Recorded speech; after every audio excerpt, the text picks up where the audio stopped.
We are live from the Empowered Mom Studios.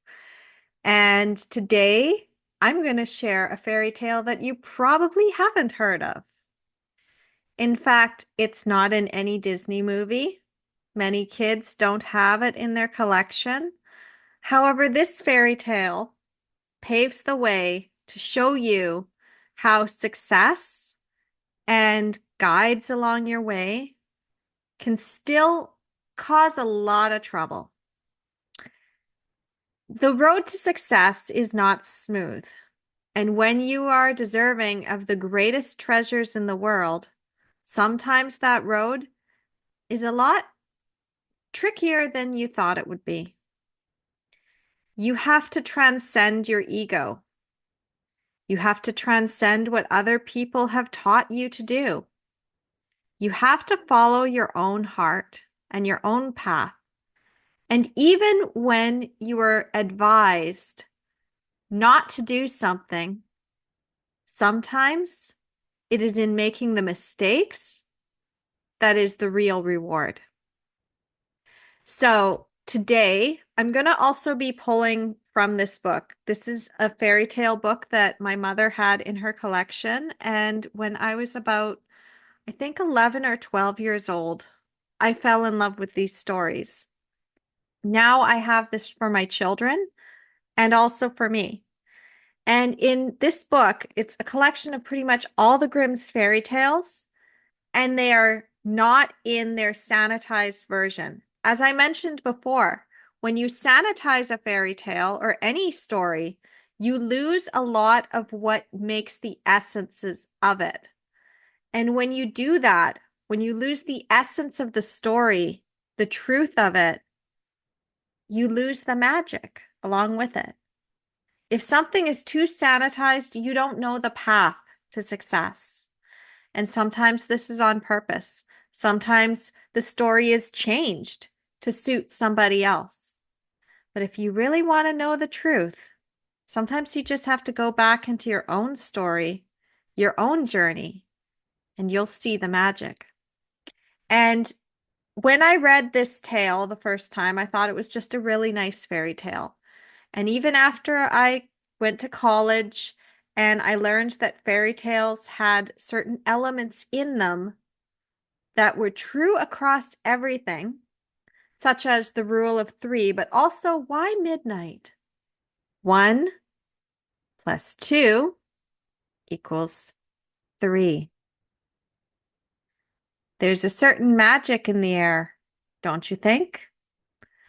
So in this tale, and I'm going to tell it as best I can, and I may draw from the actual book and read a passage or two if I feel like it. I don't know yet. But the tale itself is called The Golden Bird. And it starts, as all fairy tales start, with once upon a time. And in this case, it's actually a long time ago. There was a king who had a lovely pleasure garden. And I'm not going to read the whole thing, but basically in this beautiful pleasure garden, there stood a golden apple tree. And this golden apple tree was the prize of this kingdom. And the king had 3 sons. And what happened is one day, this golden apple tree, where they were always counting the apples right before they were ready to be picked, one of the apples went missing. The king couldn't figure out what was going on, and none of the guards could understand what was happening. And so his eldest son, who was a little bit arrogant and felt that because he was entitled to become king someday from the kingdom, that it's best for him to go in and find out what's going on. After all, one day those apples will belong to him. So it's in his best interest, of course, to make sure that none of his treasures are stolen, correct? But the eldest son soon got tired, and before it even struck midnight, he fell asleep. And so in the morning, another apple was stolen. Now, his younger brother, who was technically next in line for the throne, was like, well, if my brother can't cut it, I'll try my luck. Let me go, father. I'll prove myself more worthy to be your heir by finding out whether or not this, whatever's happening, we're going to get to the bottom of it. I'll do it. So he had a little bit more ego and he had a little bit more drive because as the second son, he was right in direct line of his brother to get the throne. If his brother screws up, guess who gets the throne? So he goes in and he also falls asleep before midnight. Now, the youngest son, of course, being the third son, nothing is really expected of him. He's like the last one, the throwaway.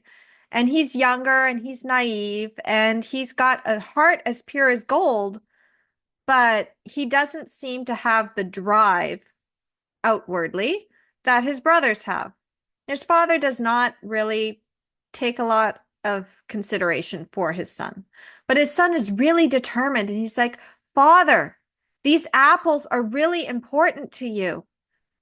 I will find out. I will get to the bottom of it. Just let me go. Please, just let me go. Let me prove myself to you. Let me show you because this is important. This is important for our kingdom.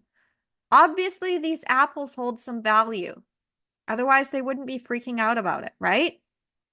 So he has the heart, and his father is like, well, he'll probably screw up and fall asleep way before his brothers. There's just no way. But whatever, I'll let him try his luck. What's the harm? I'm already losing my apples anyway. Like at this point, I just don't care. Let the baby have his bottle. But the youngest son is determined because he has the drive. He is committed to making sure that whatever is stealing those apples, like he wants to make sure that that doesn't happen anymore. They don't want any more of these golden apples to be stolen. It's important. What if there's somebody who is using these apples for evil? So he's got to get to the bottom of it. So he stays awake. He is committed. And after midnight, sure enough, a golden bird flies into the orchard. That's what's been stealing the apples. The golden bird takes the apple, and the prince quickly tries to shoot an arrow at it to stop it. The golden bird gets away, but it leaves a feather, a golden feather, as proof that it was there. Now, the young prince brings this feather to his father, and the king determines this is incredibly valuable. This gift that he did not think he was going to get is now being presented to him. And he's like, if a feather can be taken from this golden bird, I would like the full bird. And right away, the eldest son is like, I will go out hunting for the golden bird, father. I shall bring it back to you, and that shall prove that I am definitely worthy to be your heir. And so the father lets him go. Because of course he does. That's the one that's supposed to be king, right? Needs to prove himself. Okay, you're already entitled to it. If I was gone, you would be king. You'd be going out anyway, so go forth and do it, my son. And this is when the eldest son gets to the fork in the road, and a fox comes out. And the fox tells the king's son, he's like, eldest son, please do not shoot me, for I will give you help to get the golden bird. But first, I must warn you that if you come to this next town over, there are going to be two inns. One is going to be full of revelry and light, and it's going to look very comfortable to you. And I implore you, do not go in there. Instead, take the one that doesn't seem reputable, doesn't seem comfortable. Go to that one instead. And the king's son, being entitled, is like, why the hell would I listen to a fox? So, yeah, no, I'm going to try and shoot this fox. He tries to shoot the fox, but the fox gets away. Anyway, the eldest son gets to the fork in the road. He goes down the path towards the village, and he sees the two inns side by side. One is full of revelry and laughter, and there's women laughing inside. And obviously, this is going to be a very pleasurable place for him to spend the night. And the other one is dark and it's not really nice looking and probably just run down. And he's like, why would any prince stay at such a place? That is not fitting for me. I'm going to the good one. Well, the thing is, he gets inside there and there's women waiting for him and there's drink waiting for him and he's being treated as the prince that he feels he is. He's like, well, this is more like it. This is hospitality. However, because he is having such a great time, he forgets all about his father, all about his brothers, and all about his quest to find the golden bird. And he just stays in the tavern. Then a few days pass by, and the prince has not come home. This gives the second brother the opportunity he has been waiting for because his elder brother has clearly screwed up, which means that he was right all along. He deserves to be the rightful king when his father passes. And so he goes to his father and says, clearly my eldest brother was not able to complete the task that you set forth on him. Let me try my luck, father. And so the king is like, all right, you may go. The second prince gets to the fork in the road, and the fox appears again and says, please do not shoot me, prince. I have news to tell you. I am begging you. I will not steer you wrong. When you get to the village, there are going to be two inns. One is going to be shabby and run down, and the other is going to be full of light. Please do not go into the one that is full of light and revelry, and instead stay at the other one. And the second son is like, right, like I'm going to do that. Move along, little fox, or I will shoot you and take you as my pelt and bring it back to my father and show him what a good son I am. He's like, all right, fine, I'm out of here. Don't listen to me. Whatever. So the second son is contemplating the fox's advice. Like, maybe he's right. I mean, my brother is such an idiot. He probably is in that tavern and he's been away for so long. I don't know if I should go in there. But his brother spots him and he's like, come join me, brother. Look, we have women, we have mead, we have everything we could possibly want. And he's like, oh no, you're an idiot. And there's no way I'm going in there. He's like, oh, but brother, it is so fine. Forget the quest for our father. Come, join us. And the brother's like, well, those women are pretty hot. Clearly, you know something more than father does. You're having a good time. You're not dead. Okay, I'll join you. And now they're both in this tavern enjoying themselves and living it up. Because after all, they're princes. They deserve to have a little fun, don't they? They are not committed to the task of the golden bird. They were just doing it out of compliance, as you can see. They just wanted to please father. But when they recognized that they could please themselves instead, they decided to go the path of luxury and revelry and forget all about the task at hand. They have given up on the ultimate treasure. This is important. Now, the third brother, the last born son, the one that father does not really value because he's too good, he's too trusting, he's too kind, he's too loving. He could never make a good ruler. He doesn't have the ruthlessness of his other brothers. He doesn't have the wit about him to really know what's valuable in life.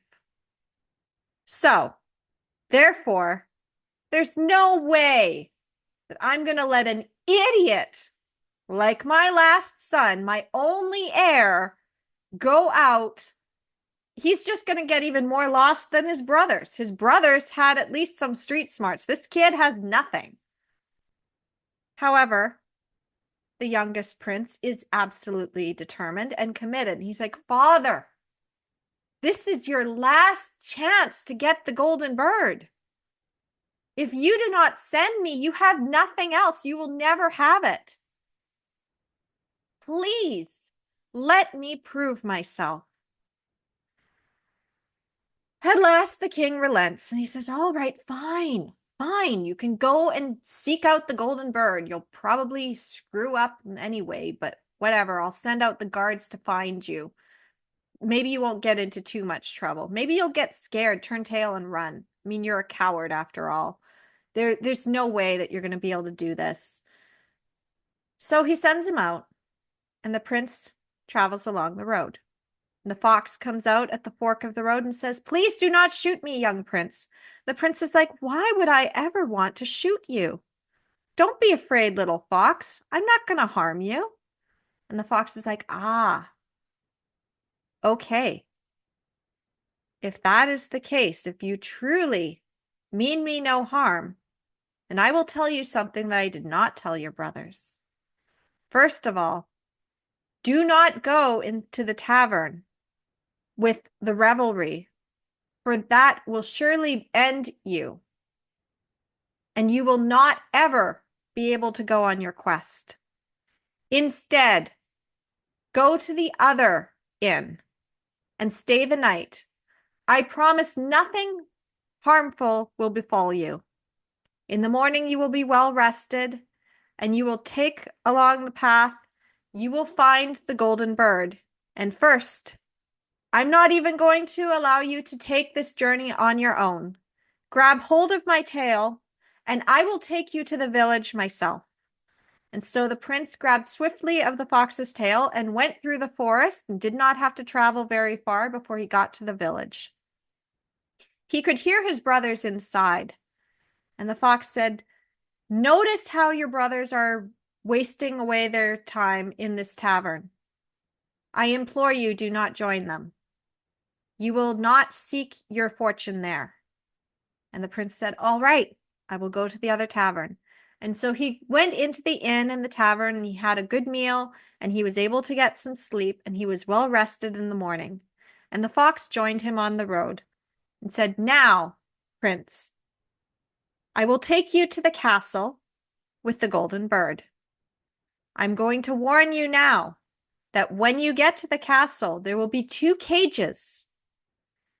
Do not put the golden bird inside the cage that is gold, but instead put it in the wooden cage. And the prince said, okay, I'll remember that. But he gets past the guards, gets up to the golden bird, and he's like, such a beautiful creature should not be in a cage of wood. It is insulting to it. I would be insulting this beautiful creature to put it in a cage of wood. I'm putting it in the gold one. Well, no sooner did he put the golden bird into the golden cage, making it even more luxurious than before, that the bird started calling out and singing and woke the guards. And so the prince was captured and put in the dungeon.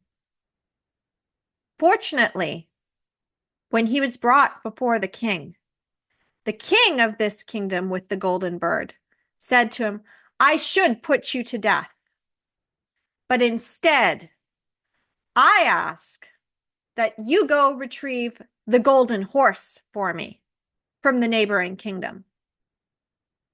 And then you can have the golden bird, as long as I get the golden horse.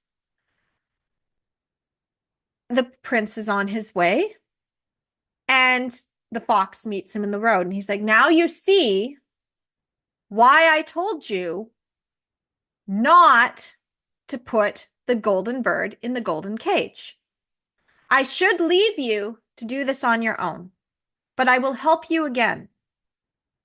This time, when you get to the palace with the golden horse, it is important that you put the bridle of leather on it, not the golden one. And the prince is like, all right, I'll remember that. He gets there and he sees this beautiful, majestic golden horse. He's like, such a creature would be a disservice to the king for me to bring back this creature without the golden bridle. And so he screws up again. Didn't learn. Didn't recognize that you just need to recognize that the treasure is already a treasure without the extra glitz and glamour. So no sooner does he put the bridle on that the horse starts neighing and the guards wake up. Another problem. So now the king is like, oh, well, I won't put you to death, but you need to bring me the princess that lives in the golden palace, because that's what I really want. So you bring her to me, and I'll give you the golden horse, and you can go bring the golden horse back to whatever you want. I don't care. So now he said, well, how the heck am I going to find this princess? And the fox appears again and says, I warned you about the horse. You still did not listen. I should leave you to your fate. However, I'll give you another chance. I'll tell you exactly how to find the princess. She will be going for her bath. When she is down the hall, you're going to sneak up to her, you're going to kiss her, and she will follow you instantly. Because technically the princess is this prince's true love, and the fox knows that, but he doesn't know that yet. So the only thing I ask is that when she wants to say goodbye to the king and queen, her parents, do not let her do that. And he's like, all right, okay, I remember. Fine. So he gets there, he kisses the princess, and of course she is instantly in love with him and she will follow him anywhere. But she's like, can I please say goodbye to my parents first? He's like, no, it's really not a good idea for you to say goodbye to your parents. I was warned about this. And she's like, no, please, please. And she starts weeping and begging and pleading because, sometimes a woman will use her emotions, not even to manipulate, but because her heart is weeping and hurting. And there are two options at this point.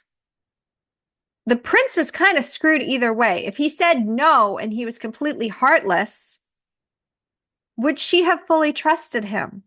Or would she have felt him to be cruel? However, telling her that yes, she can say goodbye because he has such a good heart also kind of screws him over. Because, of course, she's not supposed to go anywhere. And she's now telling her parents, hey, just so you know, I'm going off with this guy, this prince, and we're going to go back to the castle. And I love you. Bye. No king and queen in their right mind is just going to let their princess wander off. It's just not done. So they call the guards and he gets thrown into another cell. And the king says, I should absolutely put you to death for trying to steal my daughter. However, she's come to me and said that she really does love you and she wants to be with you. And I'm willing to let her go with you if you can prove to me that you're truly worthy of her. So within 8 days' time, I want you to remove this mountain that's in my view of what I want to see the rest of my kingdom. Kind of like Marvin the Martian wanting to blow up Earth so that he can see Venus. Like, it's ridiculous. It's like you want me to remove a mountain just so you have a better view. You want me to completely destroy a mountain in 8 days, and this is medieval times, and we don't have dynamite. But he is absolutely determined. He is committed to his task for his father. He is committed to this princess now. He is committed to seeing that all of his promises to all of these kings is done. And so what he does is he starts to set work at a most impossible task that nobody in their right mind would have done. They would have been like, there is no way, I might as well be put to death right now. But he's committed. He is absolutely committed. This is not compliance. This is not for glory. This is because he is committed to his task. And so the fox appears again. And the fox is looking and is like, buddy, you have gotten yourself into such trouble. I knew this was going to happen. I warned you. You still didn't listen. But all right, go to sleep and in the morning it will be done. So the prince goes to sleep and the magical fox somehow, because he's magic, gets rid of the mountain. And in the morning, the king is overjoyed and he's like, wow, okay, well, any prince who can remove a mountain for me is absolutely worthy of my daughter's hand. Go ahead, take her. Now, of course, the prince by this point has fallen in love and he's like, I don't know if I want to take her back to the castle with this king because I don't want to give away my true love. But the fox meets them and he's like, the golden horse is actually the princess's horse. So you need to go back to that castle. And here's how you're going to be able to get both. You are going to leave the princess down with the king for a moment. And then you're going to shake hands with everybody around as you're riding on the horse. And then the last one you're going to shake hands with is the princess herself. You're going to take her hand, pull her up onto your horse, and ride away. Because guess what? That horse is hers. She is your true love. And that king is not actually deserving of any of those treasures. He stole them. He stole that horse to try to get the princess. He is not deserving. So don't worry about him. They will never be able to catch you. The horse is too fast. And then to get the golden bird, which is your father's treasure that he wants, you are going to need to do the same thing. Leave the maiden with me, go around, present the horse, shake hands with everybody, get back on the horse, ride fast, after taking the bird, and take the princess back up onto the horse, and we will ride away with all of them. And so it's done. He gets the horse, he gets the golden bird. The kings who were stealing these things that were not rightfully theirs never are able to capture it. Because technically, all of those treasures belonged to the young prince. He is the rightful owner. The golden bird had been coming into that garden because the golden apples were the food of the golden bird. They just did not know that. So they get all the way back to the village. And before they're there, the fox warns the prince again. He's like, I want to warn you one last time. You need to make sure you do not buy any gallows birds and you do not sit next to a well. And the prince is like, now why would I buy criminals? That makes no sense. And I wouldn't sit next to a well. Alas, the gallows birds, the ones that are about to be hung, turn out to be his brothers, who got into fights at the tavern and pissed off a lot of people, probably because they were arrogant and they pissed off the wrong people in the tavern, and then they got into a whole lot of trouble, and their money can't save them. But the prince comes by and he sees his brothers and he takes pity on them and he's like, I will vouch for my brothers. I will buy them. I will save them. Well, the brothers find out that their young brother, their youngest, the one that they thought was just a runt of the litter who couldn't do anything, has now got this gorgeous princess that's just fallen all over him. He's got a golden horse and he's got the golden bird. What the hell? They are so much older. They are so much stronger. They're so much smarter. They got screwed over. And their brother gets all of this? Oh, that is not going to do. So they pretend to be nice to the youngest. And they're like, young brother, tell me more about how you acquired this golden bird. And they lure him to sit near the well. And when he has got his guard down, they push him into it. And then they ride off with the princess, the horse, and the golden bird. They go and present it to their father as if they were the ones that acquired it. But in that time, the golden bird would not sing, the horse would not eat, and all the princess would do was cry. And nothing could get that magic back. Because you see, when you take something that does not truly belong to you, you cannot tap into the magic. And when a woman is with someone other than her true love and she knows it, she cannot fully commit herself to that man. So it didn't matter if that elder brother was going to become king. She did not love him. It didn't matter if the second son doted on her. She did not love him. Not only that, but she had also seen the despicable thing that they had done to her true love. But they had threatened her that if she uttered a single word, they would kill her.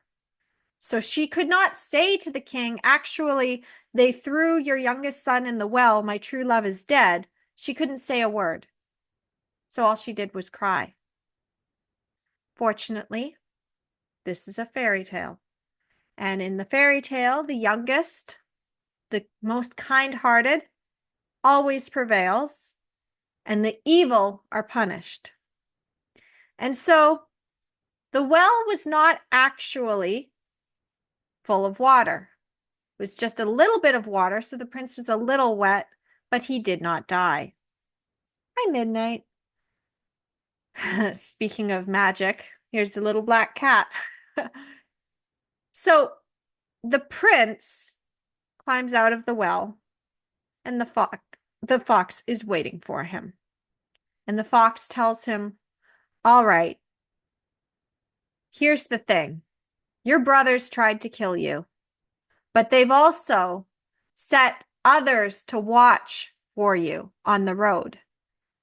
And they will absolutely kill you because the brothers have promised them gold. So you're going to need to have a disguise to get back home.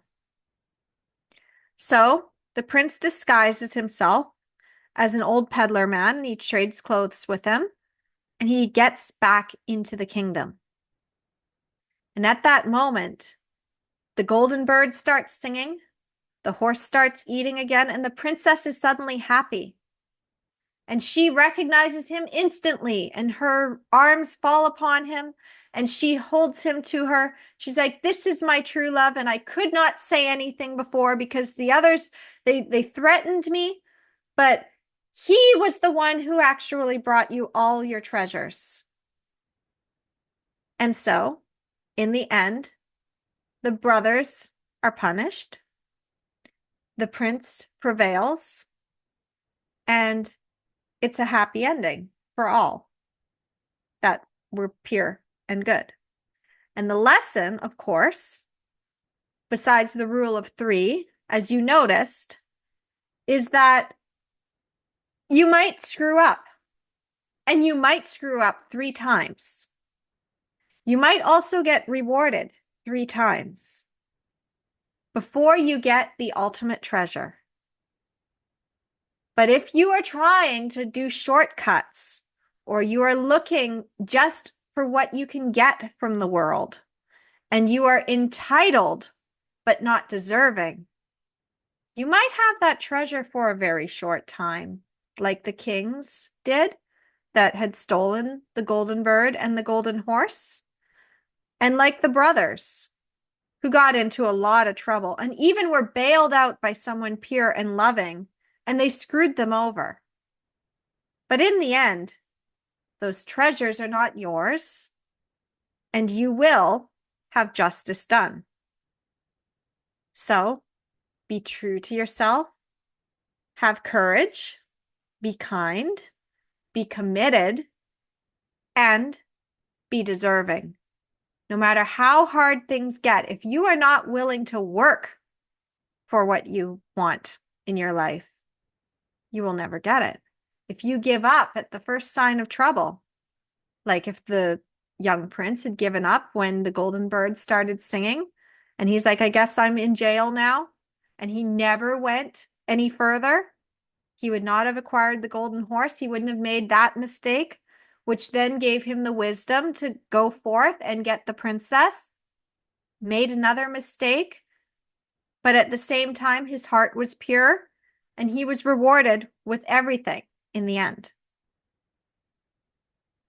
No matter how hard the road is, every single one of those mistakes could be leading you to something greater. Maybe you needed to learn that mistake. At the beginning of the story, the young prince was naive. He wanted to please his father, but he also had that heart. And he believed in it. He believed that he could do it. When nobody else believed in him, he believed he could do it. And he wanted to prove himself. And maybe there might have been a little bit of ego. Maybe the fact that he was the youngest and nobody really cared about him, maybe that was part of it. But in the end, he stopped being naive. He stopped thinking that gold needed more gold. He stopped chasing the gold and instead started recognizing the true value of the object that he held. And he's like, okay, now I know the difference between flattery and falseness. As a king, you need to know that. Obviously, if you trust the wrong people, what happens to your kingdom? And he also recognized how to have a good heart, which as a ruler you need.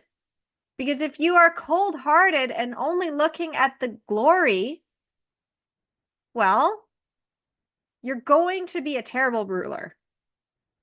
Seriously, you're just going to suck at it because you're not going to care about your people.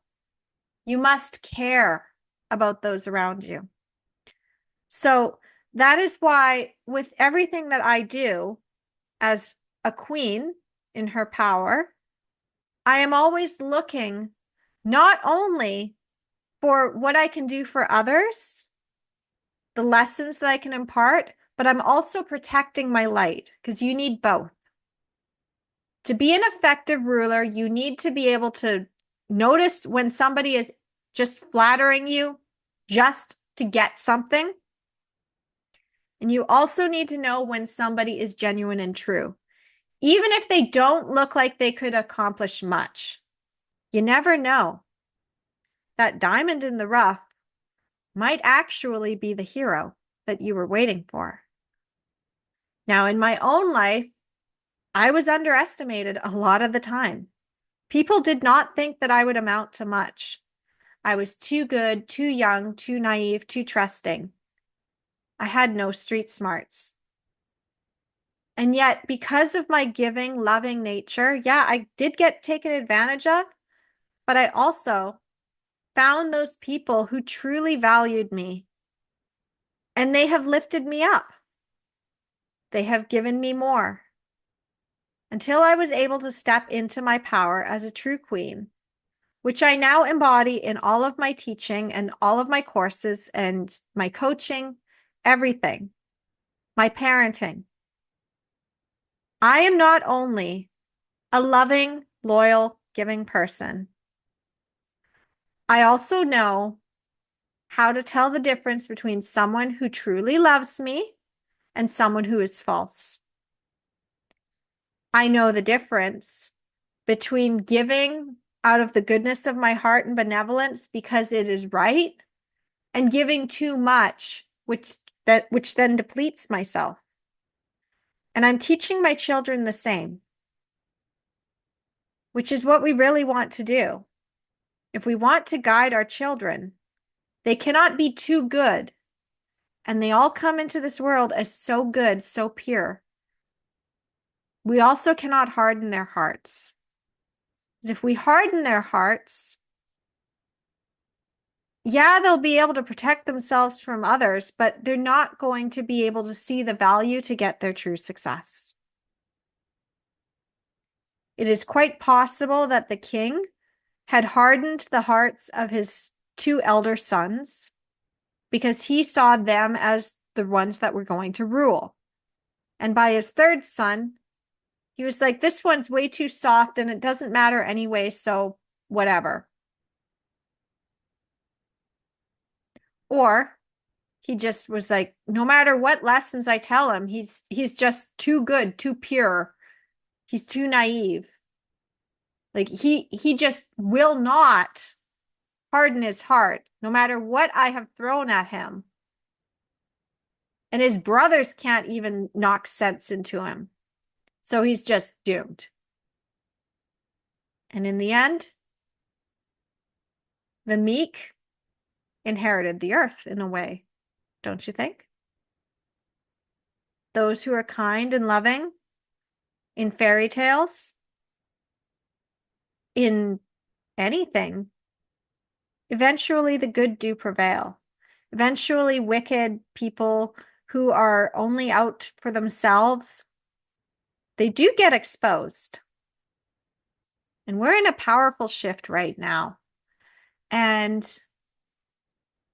today is actually an anniversary of sorts of when I was able to see the truth. False flattery and conditional love versus the truest, purest form of love of all. And when you see it, you can't unsee it. So I am going to go forth with the rest of my day. I hope you enjoyed that story. Of course, I will be editing this and putting it on YouTube later on Carly Bonderud Uncensored. Seriously, that is where I'm putting all of my videos now because there's certain people that were misusing my social media. They would often put,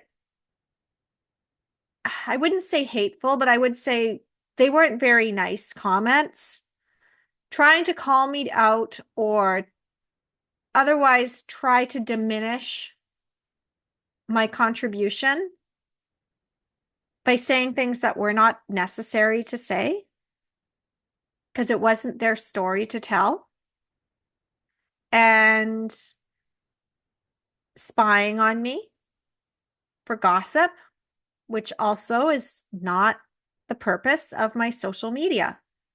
I'm not here to be gossip. I'm here to shine light. So anyone who is looking to just get something out of me without giving and doing it in a way of like, well, entitlement doesn't work. Those who are unintentionally hurting me, but otherwise have good hearts, are always welcome back. But those who were coming from a place of controlling, manipulation, or even trying to get access to my children, my treasures, by bypassing me, does not work anymore. I will protect my children fiercely because I know from experience what it is like to be manipulated and to be told I'm not good enough, and I will not have my children feeling that. Disrespecting their mother is disrespecting them. So when you recognize that you might be thinking to yourself, I don't know if I can block that person. Their family. If I block them, I may displease the rest of the family. I may disrupt the balance of how things have always been. Well, is it going to give you peace? If it's going to give you peace, then do it. Because you're not actually responsible for how other people act, and you don't have to rescue them. Look back to the prince. He knew his brothers had screwed up royally. He knew his brothers had been a jerk to him. And yet, in the goodness of his heart, he still rescued his brothers. But then they screwed him over again. And they took his true love. They took what was rightfully his. And he's like, they are never, ever going to get it.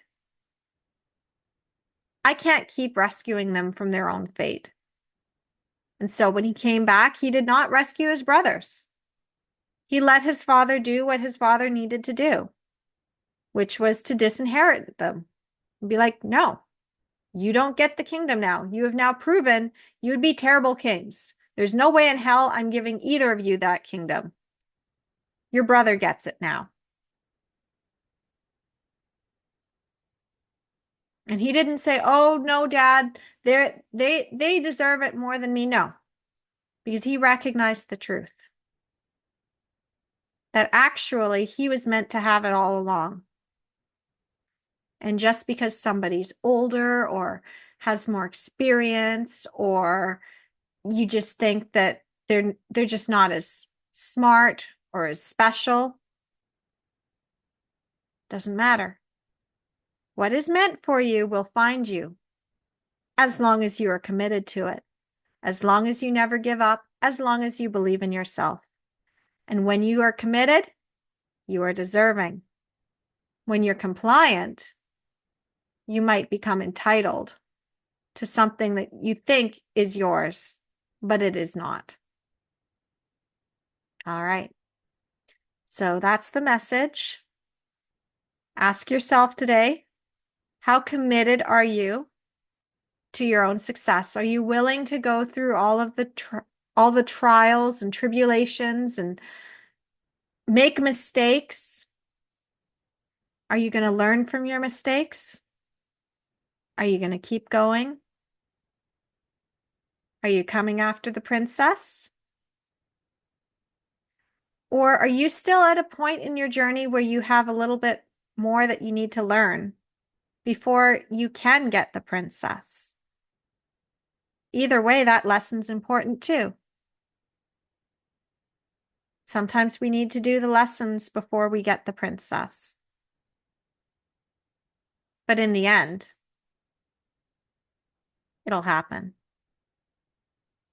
Because those with the purest hearts, those who have faced the darkness, those who are truly deserving,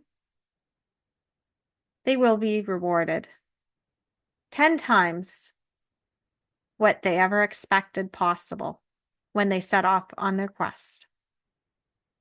All right. I love you, and I'll talk to you soon. Bye now.